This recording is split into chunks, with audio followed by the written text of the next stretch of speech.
भय सपना। यदि तुम सपने में कोई प्रेत देखते हो तो समझ लो कि कोई प्रेत तुम्हारे आसपास है। कभी कभी वो प्रेत अपनी उपस्थिति का जबरदस्त एहसास कराने के लिए तुम्हें सपने में ही चोट पहुंचाते हैं और वो चोट तुम्हें वास्तविक रूप से कई दिन तक परेशान भी कर सकती है। वीडियो चैनल का उद्घोषक लगातार बोल रहा था, क्या बकवास सुन रहे हो तुम? ये वीडियो चैनल दिन रात यही सब बकवास करते रहते हैं, कुछ अच्छी बातें भी देख लिया करो। अदिति ने सिड को समझाते हुए कहा।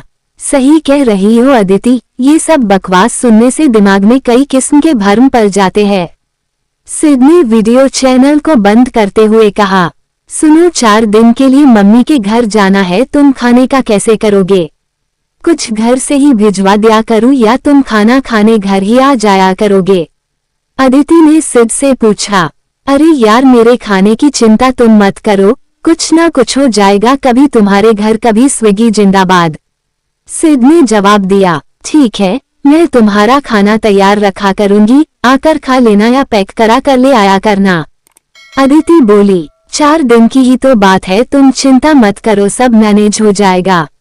सिड बोला। अगले दिन चारों ओर अंधकार को देखकर सिड का मन खाने को नहीं कर रहा था, लेकिन अदिति की जिद की वजह से उसे उसके घर 10 किलोमीटर दूर अपनी ससुराल में जाना ही पड़ रहा था।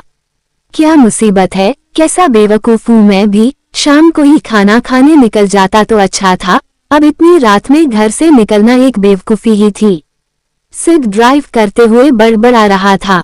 सर्दियों का सीजन होने की वजह से मेन रोड लगभग जाम थी, इस वजह से सिड ने बाईपास से ड्राइव करके ससुराल जाने की सोची थी, लेकिन अब अंधकार की वजह से उसे चिड़चिड़ाहट सी हो रही थी। तभी सामने रास्ते में एक बड़ा सा पेड़ का तना पड़ा देखकर उसकी चिड़चिड़ाहट और ज्यादा बढ़ गई। उसने कार रोककर तना हटाने का निर्णय लिया और कार रोक दी। तना काफी भारी था। जैसे ही उसने वो तना उठाया, सामने काले कपड़े पहने अंधेरे में अंधेरे का हिस्सा बना वो हैवान उसके सामने आ गया। उसका डील डोल देखकर सिड थोड़ा घबरा गया और पीछे हटा। वो इंसान या हैवान जो भी था, उसने आगे बढ़कर सिड को पकड़ना चाहा। सिड को कुछ नहीं सूझा, कार तक पहुंचना संभव नहीं था, इसलिए वो विपरीत दिशा में दौड़ पड़ा। वो इंसान या हैवान जो भी था अब सिड के पीछे दौड़ रहा था। रास्ता इतना खराब था कि सिड चाहकर भी तेज नहीं दौड़ पा रहा था। सिड ज्यादा देर न दौड़ सका, जल्दी ही उस हैवान ने सिड को पीछे से पकड़ लिया और उसकी विशाल भुजाएं सिड की छाती पर लिपट गई। उस हैवान की पकड़ इतनी मजबूत थी, सिड उस पकड़ से निकल नहीं पा रहा था।